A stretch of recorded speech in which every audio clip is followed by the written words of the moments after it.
안드레센 동화집에 바보 한스라는 그런 이야기가 있습니다. 내용이 이제 이런데요. 바보 한스, 이 한스라는 청년이 도예지에 나가서 이제 7년 동안 열심히 일을 했습니다. 그리고 그 싹스로 이제 금한 덩어리를 받고 이제 집으로 이제 돌아가는 이야기입니다. 금덩이를 가지고 얼마나 기쁘겠습니까? 또 7년 만에 집에 돌아가는 길이 얼마나 또 좋았겠습니까? 고향에 계신 어머님께 이렇게 돌아가는데 금덩어리를 가지고 가는 길에 저 앞에서 이제 멋진 신사 하나를 보게 되는 겁니다.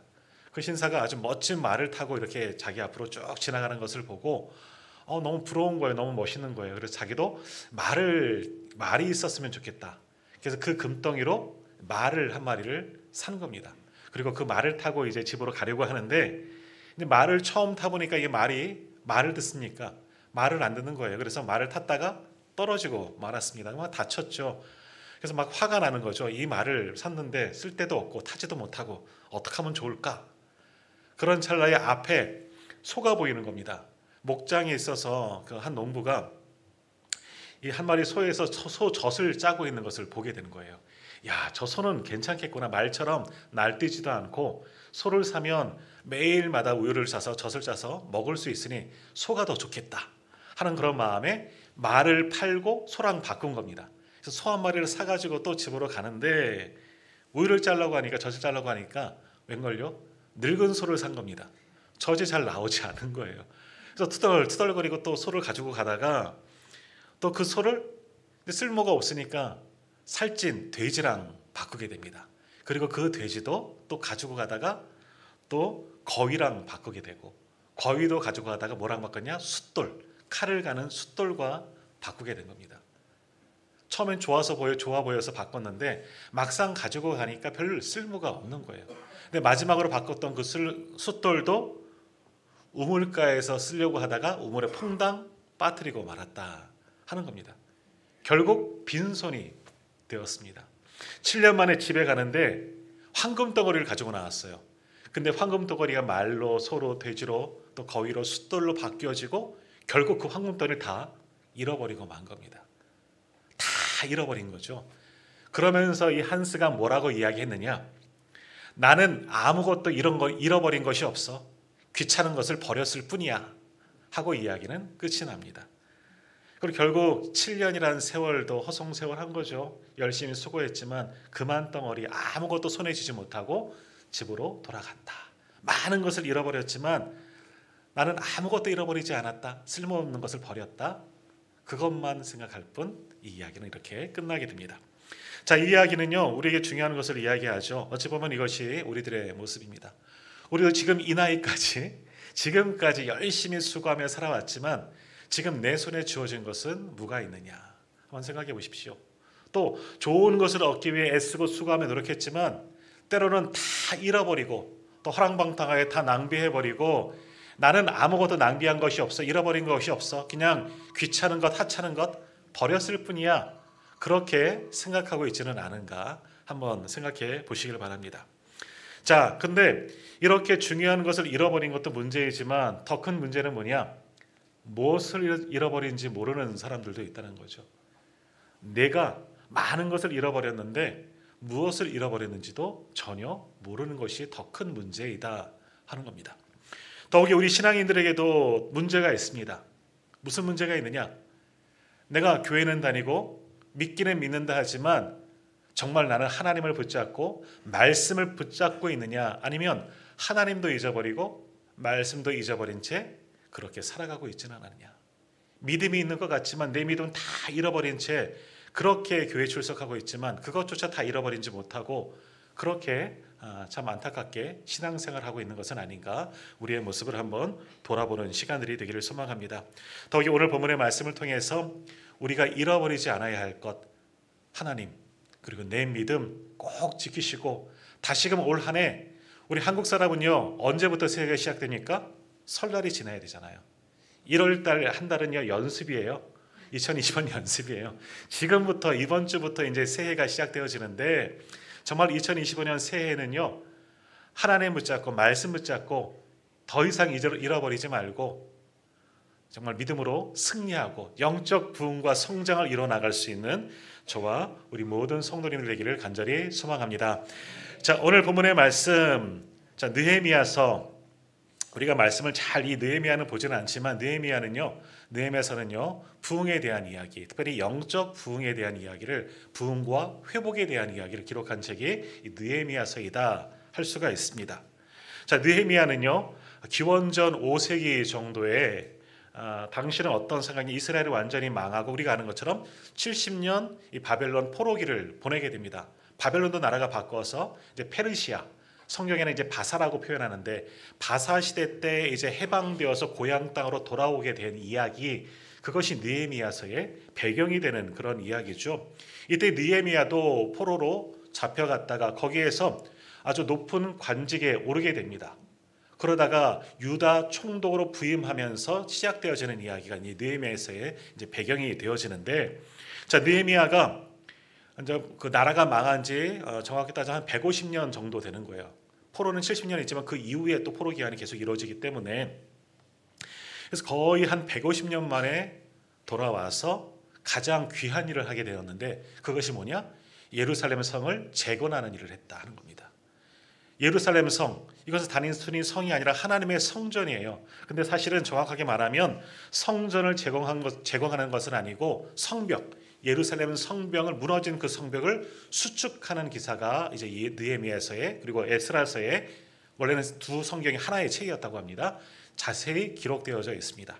느헤미야가 총독으로 돌아와서 여러 가지 방해가 있었음에도 불구하고 하나님에 대한 열심을 품고 예루살렘 성벽을 세워나가는 기사가 느헤미야서에 기록되었죠.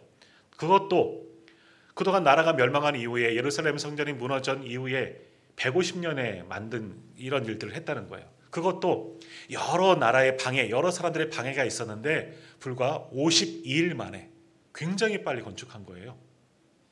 지금도 아마 굉장히 힘든 일일 거예요. 그것도 한 손에는 창을 들고 한 손에는 뭐 삽을 들고 이렇게 일을 했다 그러죠.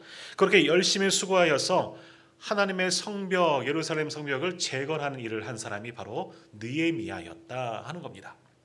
자, 근데 느헤미야는요 전체가 13장이에요. 총 13장 나오는데 이렇게 성벽 재건하는 일이 대부분 차지할 것 같지만 절반 정도밖에 되지 않은 6장까지 성벽 재건에 대한 이야기가 기록되어져 있고요. 그 이후에는 다른 이야기가 기록되어져 있습니다. 그러니까 더 많은 부분을 할애한 내용들이 뭐냐? 바로 영적 부흥을 이야기하고 있다라는 겁니다. 자, 느헤미야는 성벽을 세웠습니다. 그러니까 하나님에 대한 열심으로 예배의 장소를 재건하는 거죠. 예배의 자리를 회복하는 일을 했습니다. 그러나 그에 못지않게 더 중요한 일을 했는데, 그것이 뭐냐? 오늘 본문의 말씀 우리가 읽었지만 학사 에스라가 나옵니다. 선지자 겸 제사장 겸 학사, 율법 학자이죠. 에스라가 나오는데, 에스라와 더불어서 돌아온 예루살렘 백성들, 이스라엘 백성들의 영적 부흥을 회복한 사람이 바로 느헤미야이다 하는 겁니다. 그러니까 무너진 성벽만 재건한 것, 다시 수축한 것이 아니라, 그것만 느헤미야의 공덕이 아니라 무너진 여호와 신앙을 회복시킨 사람이 바로 느헤미야였다 하는 겁니다. 굉장히 중요한 일을 했다는 거죠. 자, 오늘도 우리도 이 말씀을 보면서 우리의 믿음을, 우리의 신앙을 다시금 회복하기를 간절히 소망합니다. 조금 전 말씀드린 것처럼 2025년 이제 설날이 지나면 우리도 새해가 이제 시작되어지는 겁니다. 본격적인 2025년이 시작되어지는데, 올 한 해 어떠한 일들을 시작하시겠습니까? 올 한 해 계획한 모든 일들 다 이루셔야죠. 그러나 우리가 성도로서 더 중요한 것은 뭐냐? 우리의 믿음의 진보를 이루어야 한다라는 겁니다.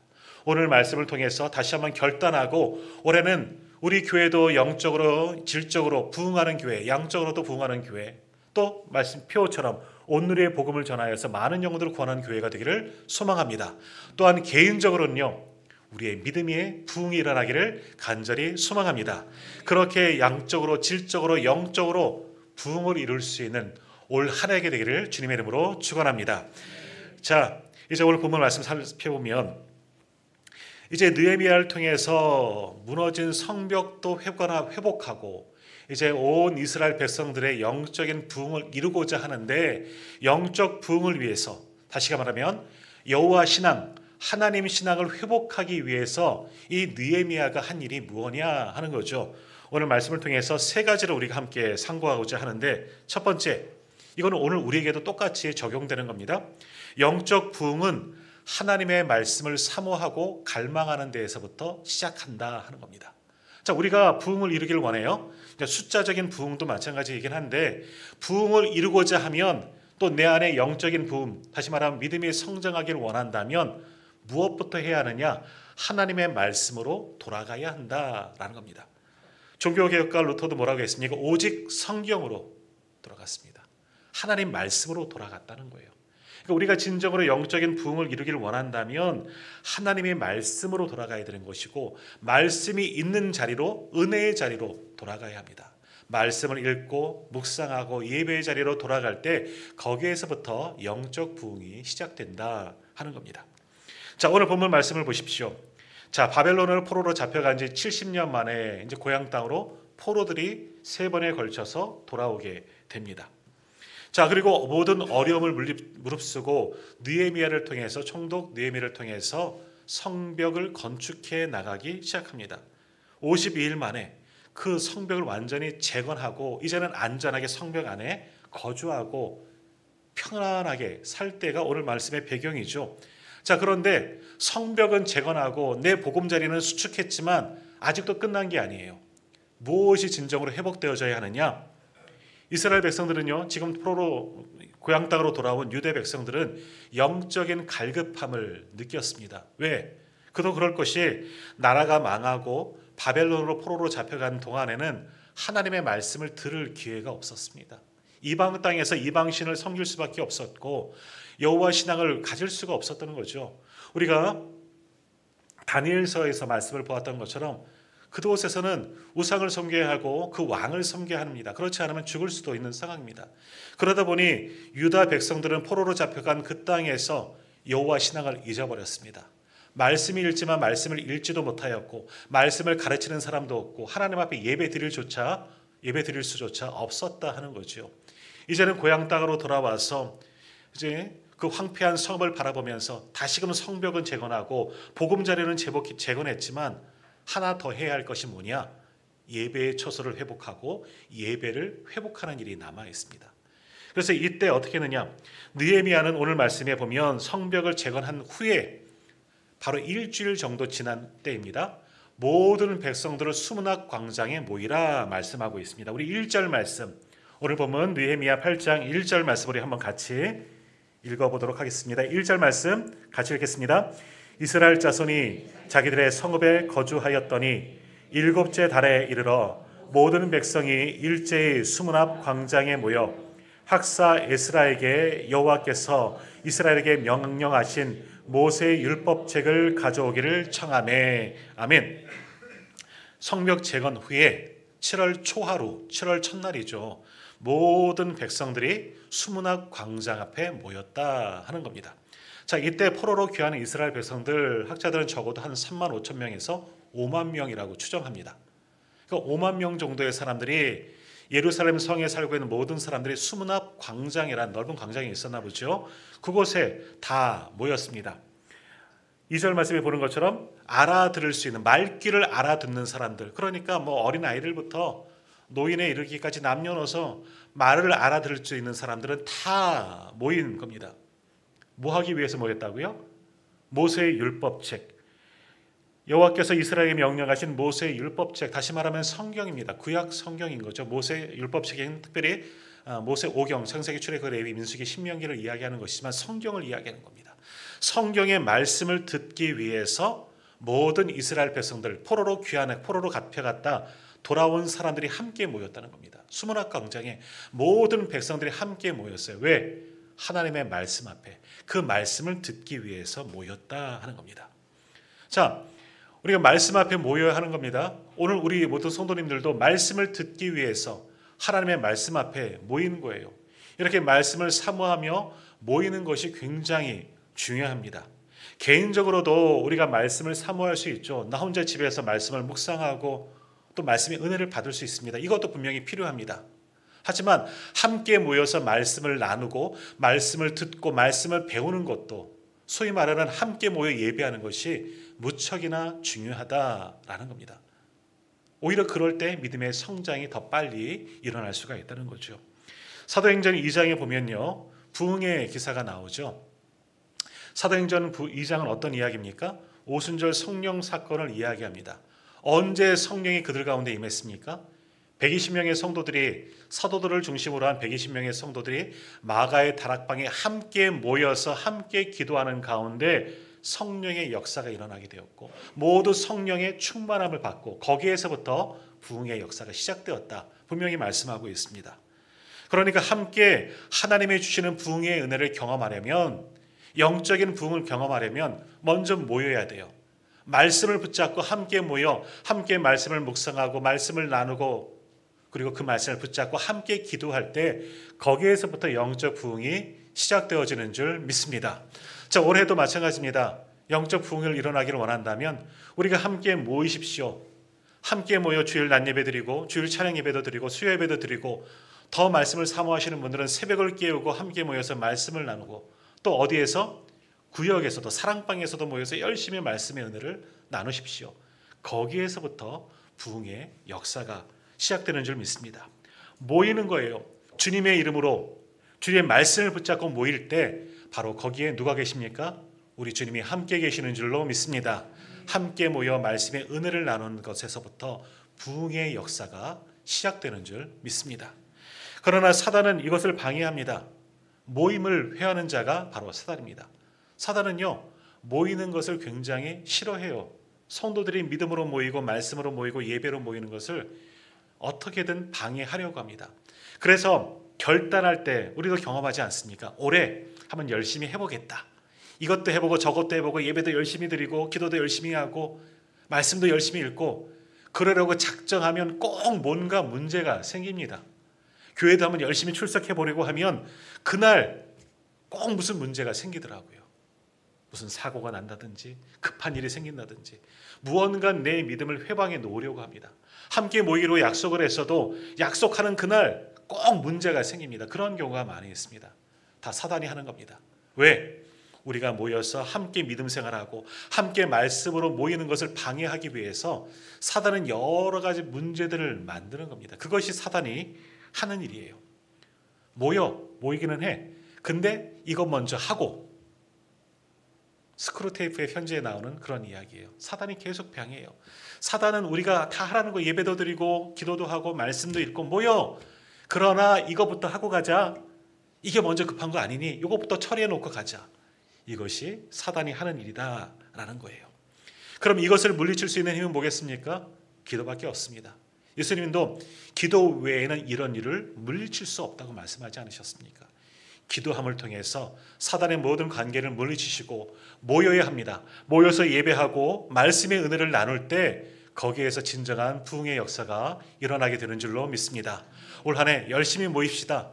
함께 모여서 말씀의 은혜를 나누고 서로를 위해서 중보할 때, 또 하나님을 찬양할 때 놀라운 부흥의 역사가 우리 교회에도 일어나게 될 줄 믿습니다. 자, 오늘 본문 말씀 다시 보시면 7월 초하루에 수문 앞 광장에 이스라엘 백성들이 다 모였습니다. 수문은 말 그대로 수문입니다. 물이 지나드는 통로예요. 예루살렘 성전에는요, 성벽이 있죠. 여러 가지 문이 있습니다. 양의 문도 있고, 바늘귀, 이것도 문이에요. 문 이름이에요. 좁은 문이라는 거죠. 여러 가지 문들이 있습니다. 수문은 뭐겠습니까? 물을 메고 지나다니는 통로예요. 물길이에요. 물길.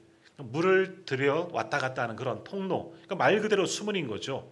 아마 거기에는 넓은 물을 담아두는 곳도 있나 모르겠지만 넓은 길이었던 것 같아요. 넓은 장소이기 때문에 거기에 사람들이 모이게 되는 겁니다.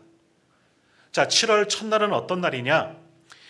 이스라엘 백성들은요, 7월, 오늘 성경에는 7월이나 우리 7월이랑 똑같지 않습니다. 우리로 말하면 한 9월 정도, 그것도 9월 중순, 정확하게 말하면 한 추석 무렵이 7월 첫날이 되는 거예요. 그런데 이스라엘 백성은 7월 첫날이 언제냐? 설날이에요. 이번 주. 우리랑 똑같은 거죠. 7월 첫날부터 왜? 그러니까 출애굽부터 해서 7월 첫날 하나님께 초막절 예배를 드리면서 시작되는 겁니다. 그러니까 7월 첫날 초하루는요, 우리로 말하면 설날이에요. 설날에 모인 거예요. 새해가 시작되는 첫날 새 마음을 가지고 수문 앞 광장에 모든 백성들이 모인 겁니다. 오늘 우리도 마찬가지로 설날을 앞두고 먼저 주님께 예배하기 위해서 주의 전에 모였습니다. 우리랑 똑같은 상황이 일어난 거죠. 왜 모였습니까? 하나님의 말씀을 듣기 위해서 모였습니다. 누가 모였습니까? 모든 이스라엘 백성들. 2절 말씀처럼 알아들을 만한 모든 사람들이 모였다는 거죠. 남녀노소 한 5만여 명의 사람들이 모였다는 거죠. 오늘 우리가 읽은 본문 느헤미야 8장 1절부터 12절까지의 말씀을 보면 모든 백성이라는 단어가 한 10번 정도 나옵니다. 모든 백성이 모였다고 이야기해요. 한 사람도 빼지 않고 빠지지 아니하고 거의 모든 백성들 다 설날에 신년 초하루에 이들로 말하면 7월 첫날에 모였어요. 왜? 하나님의 말씀을 듣기 위해서 모였습니다. 어떠한 마음으로 모였을까요? 이들은 굉장히 말씀을 사모하는 마음으로 모였어요. 포로로 잡혀간 지 70년 동안 또 고향 땅으로 와서 이 성벽을 재건한 지 총 합치면 한 150년, 나라가 망한 지 한 150년 만에 모인 겁니다. 뭐하러? 하나님의 말씀을 듣기 위하여, 소위 말하는 성경을 듣기 위해서 이들이 모였습니다. 140년, 150년 정도는 어떻습니까? 30년이 한 세대라고 이야기하죠. 뭐 동일하게 적용할 수는 없겠지만 5세대가 지난 쯤에 모이게 된 겁니다. 그렇다면 어떻게 되겠습니까? 우리도 외국에 가서 5세대 한 150년 정도 살아보십시오. 그러면 고향말, 한국말 하시겠습니까? 다 잊어버립니다. 이민 간 지 2세, 3세는 한국말을 전혀 못하는 이들도 분명히 있다는 겁니다. 그러니까 이들도 마찬가지일 수가 있어요. 물론 그때까지 살아있던 사람들도 있을 수는 있겠지만 대부분의 사람들은 히브리 말이 잘 알아듣거나 하지 못합니다. 능통하지 않습니다. 잘 못 알아들어요. 외국에 살 때 그때는 아람말을 사용했습니다. 그래서 신약시대에 보면 아람말을 사용할 이유가 여기에 있는 거죠. 포로로 잡혀가서 외국에서 그 말을 사용했기 때문에. 그러니까 지금 성경을 읽는데 성경은 무엇으로 기록되었느냐? 히브리어로. 이스라엘 백성들의 언어입니다. 그러나 히브리어를 읽지만 히브리어를 알아듣을 수가 없는 거예요. 더듬더듬 알아듣고 온전히 이해가 가지 않습니다. 그래서 오늘 말씀에 보면 7절 이하에 보면 레위 사람들의 이름이 나오죠. 저도 말씀을 읽다가 이름이 나오면 조금 이게 버벅대는데 레위 사람들이 나옵니다. 이 사람들이 뭐 한다고요? 7절 끝에 보십시오. 레위 사람들은 백성이 제자리에 서 있는 동안 그들에게 율법을 깨닫게 하였는데, 학사 에스라는 단위에서 지금 저처럼 하나님의 말씀, 히브리어로 기록된 하나님의 말씀을 읽고 있습니다. 그러면 뭐합니까? 밑에서는 레위 사람들이 흩어져서 그들에게 그 말씀을 통역해 주는 거예요. 해석해 주는 거죠. 알아듣기 쉽게. 지금 제가 말하고 있을 때 통역해 주는 친구들이 있을 거예요. 우리 라비가 친구들에게 좀 이야기를 중간중간 해줄 때도 보니까 가끔은 있더라고요. 그런 거예요. 그런 거죠. 히브리 말로 된 성경을 읽지만 말씀을 듣지만 내가 잘 알아듣지 못하니까 레위 사람들 중간중간에 이것이 무슨 뜻이다 해석해 주면서 하나님의 말씀을 듣고 있는 겁니다. 자, 그러니까 이 말씀을 읽고 선포하고 듣는 시간이 얼마나 많은 시간이 걸렸겠습니까? 그래서 오늘 3절 말씀에 보면 언제까지 말씀을 읽었다? 새벽부터 정오까지. 새벽부터 정오까지. 그러니까 새벽은 언제예요? 여기서 말하는 새벽은 우리로 말하는 새벽이에요. 새벽 6시부터 정오 12시까지 6시간 동안 꼼짝하지 않고 하나님의 말씀을 들었다는 겁니다. 하나님의 말씀을 들었어요. 자, 지금부터 제가 지금 한 30분 가까이 설교하고 있는데 앞으로 6시간, 5시간 더 설교하겠습니다. 그럼 난리 나겠죠, 목사님. 배고파요. 그럴 거예요. 지금 주방에서 국이 끓고 있어요. 막 그러면서. 근데 오늘 이 사람들은요, 밥을 먹었는지 먹고 왔는지 안 먹고 왔는지는 모르겠지만 6시간 동안 이른 새벽부터 점심때까지 12시까지 하나님의 말씀을 듣는데 꼼짝도 하지 않고 그 말씀을 듣고 있습니다. 어떻게 듣는지 아십니까? 서서 듣습니다. 우리가 조금 이따 다시 살펴보겠지만 느헤미야, 에스라가 하나님의 말씀을 펼 때 그때 성경은요 이런 성경이 아니죠. 책을 펴는 게 아닙니다. 두루마리 성경이에요. 두루마리 성경이 그것을 펼칠 때 어떻게 했다고요? 모든 성도들이 일어났습니다. 모든 백성들이 일어나서 듣습니다. 그리고 성경을 덮을 때 우리로 말하면 오늘 우리에게 주신 말씀을 제가 성경을 폈을 때 앉아서 말씀을 듣는 것이 아니라 제가 성경을 피민과 동시에 다 일어납니다. 혹시 성당에서 예배 드려보신 분 계십니까? 성당에서는 지금도 이런 전통이 있습니다. 성당에서는 세 번의 말씀을 읽는데요. 구약의 말씀, 서신서의 말씀, 복음서의 말씀을 읽습니다. 복음서의 말씀 예수님의 말씀이기 때문에 이제는 복음서의 말씀은 사제가 있습니다. 신부님들이 있는 거죠. 복음서의 말씀을 들을 때는 지금도 성당에서는 다 일어나서 말씀을 듣습니다. 그런 거예요. 하나님의 말씀, 우리가 찬양할 때는 손을 들기도 하고 일어나서 찬양도 하지만 원래 말씀을 들을 때는요, 일어나서 들어야 돼요. 안 일어나시네요. 그렇죠? 힘들죠. 일어나서 듣기가 쉽지 않습니다. 근데 오늘 본문의 말씀을 보면 지금 유대 사람들, 예루살렘에 있는 백성들은요, 6시간 동안, 장장 6시간 동안 말씀을 듣는데 모두 다 일어나서 말씀을 듣습니다. 그 말씀의 은혜가 너무너무 사모하고 내 마음판에 찌르고 새겨지기 때문에 그 말씀을 너무나 사모하고 갈망하며 그 말씀을 듣는 거예요. 뭐 이렇게 길게 얘기해, 좀 쉬었다 하지, 좀 쉽시다 하는 사람이 하나도 없는 거예요.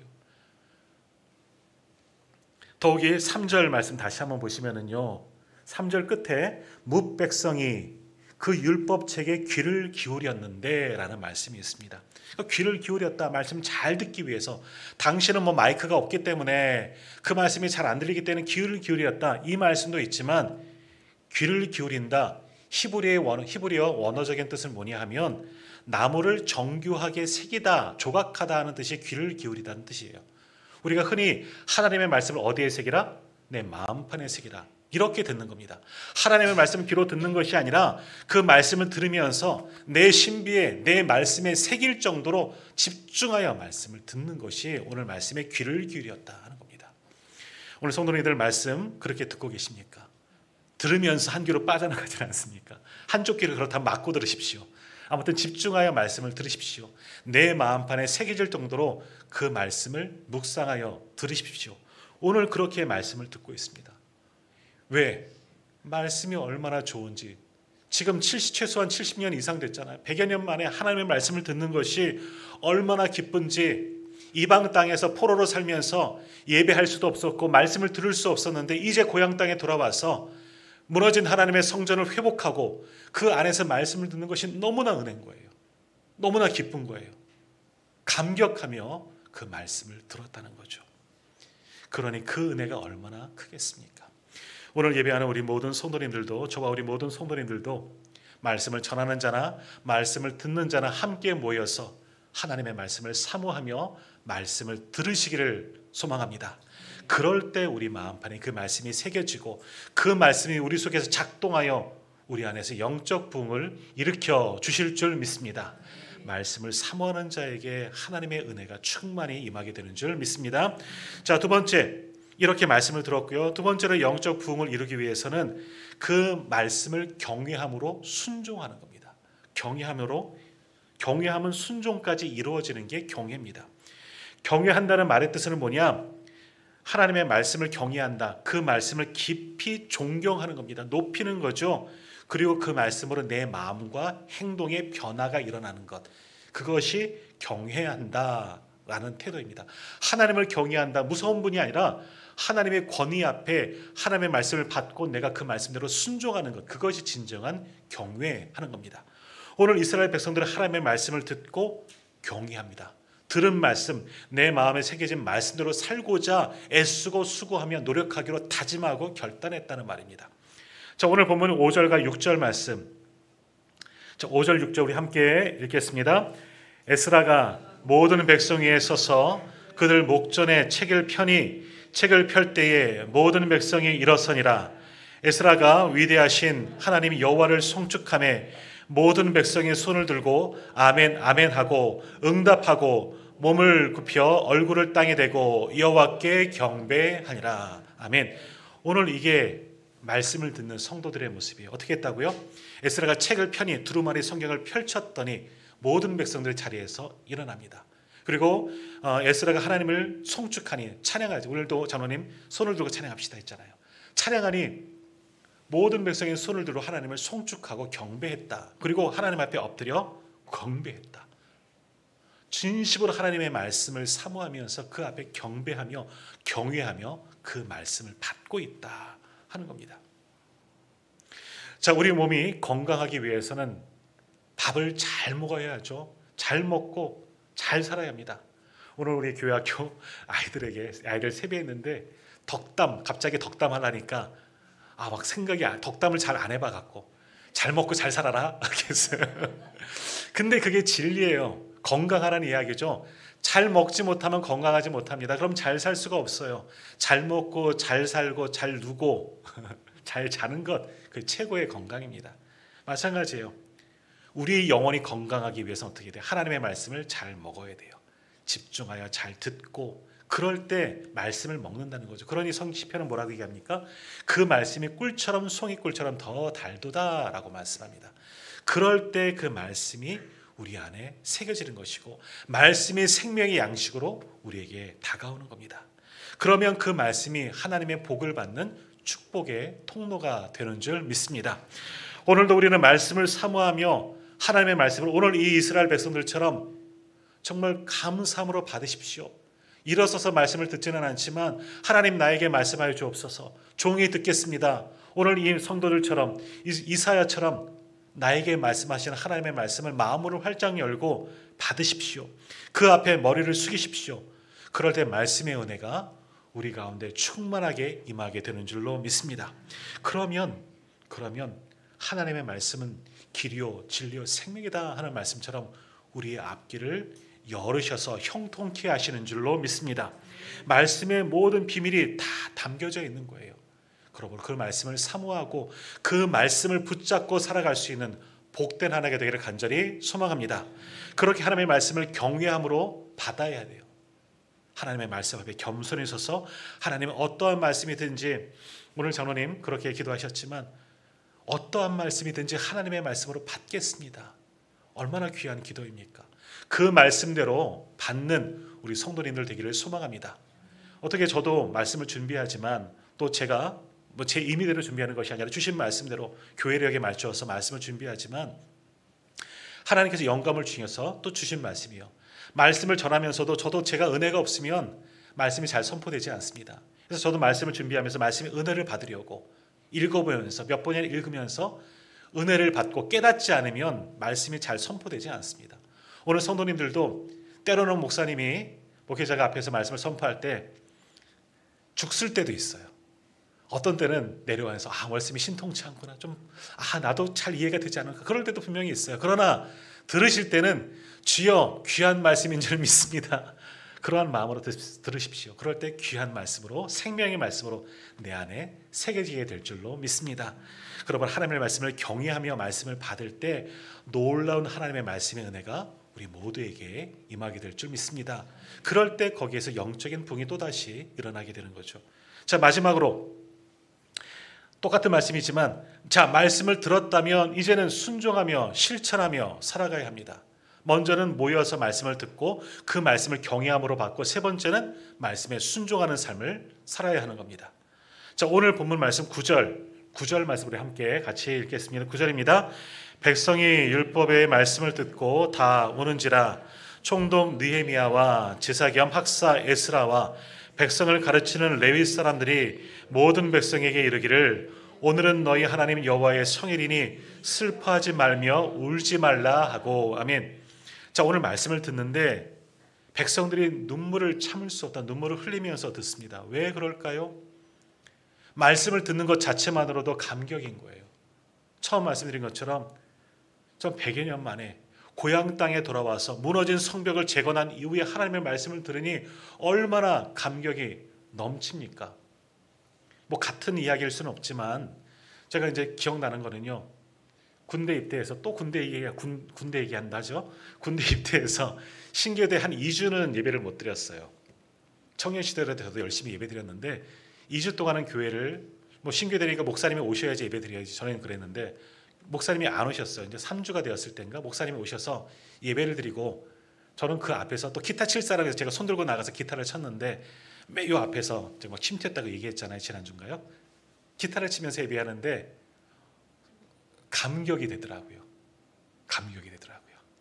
2주밖에 예배를 못 드렸는데 제가 열심히 있고 제가 그때 신학할 때가 아니었습니다. 하는 것은 아닌데 정말 하나님을 찬양하고 예배하는데 감격이 나요. 눈물도 아니면 찔끔은 흘렸을 것 같아요. 지금 생각이. 그래서 그런 감격, 그것 이상의 감격이라는 거예요. 하나님의 말씀이 듣는 것, 잘 알아듣지는 못하는 히브리어지만 그래도 그 말씀을 듣는 것만으로도 너무나 은혜가 되는 거예요. 백성들이 눈물이 나는 거예요. 또 하나 왜 울렸을까? 말씀을 들으니 찔림이 옵니다. 아, 이래서 우리가 망했구나. 우리가 그래서 심판을 받은 거구나. 우리가 하나님 앞에 죄를 범하였으니 그래서 말씀대로 우리가 그렇게 심판을 받고 저주 아래 놓였었구나. 그러니 깨닫고 참회의 눈물을 흘리는 겁니다. 여튼 말씀을 듣고 여러 가지 감동을 받아서 그렇게 울면서 하나님의 말씀을 듣습니다. 그런데 뭐라고 이야기해요? 에스라도 그리고 백성을 가르치는 레위 사람들 울지 말라는 거야. 너희들 울지 말라. 왜? 지금은 하나님의 거룩한 성일이라는 거예요. 하나님이 우리에게 허락하신 은혜의 날이라는 거죠. 오늘 우리도 마찬가지입니다. 오늘 이 날은 하나님이 우리에게 베푸신 성일인 줄 믿습니다. 거룩한 날입니다. 그러니까 근심, 걱정, 찔림 다 내려놓고 하나님 앞에 나와 예배하는 것으로 또 말씀을 들을 수 있는 것만으로 감사함으로 예배하면서 기쁨으로 말씀을 받고 예배를 드리고 은혜 받는 우리 모든 성도님들 되기를 간절히 소망합니다. 바로 그런 거예요. 예배를 통해서 하나님의 말씀을 통해서 은혜 받으면 기쁨이 넘쳐나야 돼요. 찔림도 있고 힘듦이 있을 수는 있지만 또 내가 여러 가지로 개인적으로도 염려가 있지만 하나님의 성일입니다. 오늘은 기뻐하고 즐거움으로 예배를 드리며 말씀의 은혜를 받으십시오. 그러면 우리 하나님께서 우리의 삶에서도 은혜가 넘치도록 바꾸어 주실 줄로 믿습니다. 그래서 백성들도 눈물을 그치죠. 근데 한 가지 더 실천하라고 이야기합니다. 10절 말씀 우리 한번 10절도 같이 읽겠습니다. 느헤미야가 또 그들에게 이르기를 너희는 가서 살찐 것을 먹고 단 것을 마시되 준비하지 못한 자에게는 나누어 주라. 이날은 우리의 주의 성일이니 근심하지 말라. 여호와로 인하여 기뻐하는 것이 너희의 힘이니라 하고. 아멘. 자, 울지 말고 슬픔을 거두고 함께 축제를 누리자. 그래서 주일은 축제가 되어져야 해요. 일주일 동안 힘들게 살아왔더라도 주일날 교회 오면 인상 찌푸리지 마시고 기쁨으로 예배하십시오. 축제입니다. 축제. 하나님의 성일이 얼마나 기쁜 날이겠습니까? 즐거운 마음으로 예배하고 또 뭐 하라고요? 살찐 것을 먹고 단 것을 마시고. 야, 목사님 먹는 거 좋아하시니까 그런 말씀하시나? 아니, 성경에 쓰여 있잖아요. 함께 즐겁게 먹고 나누며 즐기라는 거죠. 우리 설날 명절 아닙니까? 각 집에 가셔서 우리 그 90%가 10명 중 9분은 여성분들 중에 10명 중 9명은 명절 증후군이 있다. 제가 기사를 얼마 전에 어저께 보았어요. 그러시죠? 명절, 그것도.